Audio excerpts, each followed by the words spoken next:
Joe Biden, in his first live address to the country of his presidency, a very strange address, surreal at points, like the Biden presidency itself, felt a little bit like a dream sequence. The first part of the president's address described the sadness of the last year.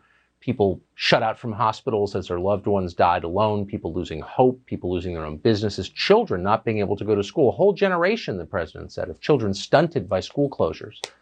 No sense at all of how any of this happened or who backed it, but they're the president showing great empathy. His plan consisting essentially of vaccines and more vaccines. By May, he said, there will be enough vaccines for every person in America. The military will give you that shot. And if you take that shot, things potentially could get back to normal. No mention at all of the people who might not want to take that shot.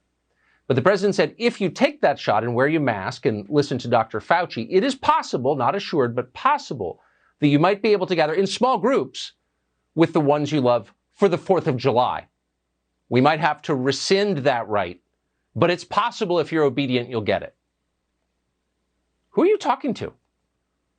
This is a free people. This is a free country. How dare you tell us who we can spend the 4th of July with? Alex Berenson is a best-selling author. He joins us now with reaction, a more restrained reaction to the president's address. So, Alex, I was struck by the substance of his response to COVID, the administration's response to COVID, really is the vaccine itself. What do you make of that as a response? Well, Tucker, it's interesting. You said surreal. The word that came to my mind was bizarro. It was a bizarro speech in this bizarro world where we're all still desperately afraid of the coronavirus, where cases haven't fallen 90% since January and hospitalization 70%, where we know exactly who's at risk from this and how most of us are at very, very low to no risk from this. The world Joe Biden inhabits, and I guess the world a lot of his constituency inhabits, is not the world that I inhabit, where my kids have seen my mother for the last year, where I get together with friends if I like, where I went to Florida. And I know many, many Americans live this way.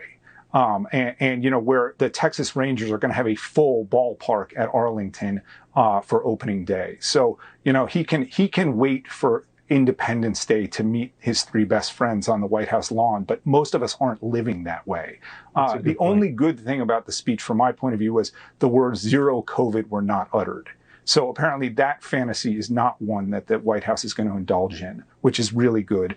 And there wasn't a lot of talk about making vaccines mandatory. But yeah, the game is to try to convince people that the vaccine saved us all, when in reality, if you look at the trends, we are headed in a very, very good direction and have been for 2 months, even though most people, haven't been close to, a vaccine.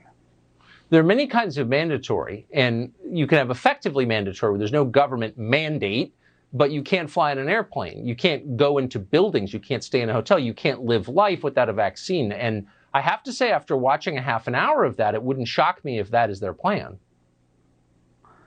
They could be going that way, Tucker, and that's something that, we're going to have to keep an eye on. And those of us who believe in the Constitution and believe in the rights of people to make decisions about their health and in their children's health for themselves are going to have to, push back on very hard if it happens. But he didn't mention that, right? He was very, very non-specific about what might happen if you didn't, take the vaccine when you were told to. Yeah, no, it's a really good point. I hope you will come back on this topic. Alex Berenson, really amazing. I agree. One of the weirdest things I've ever seen.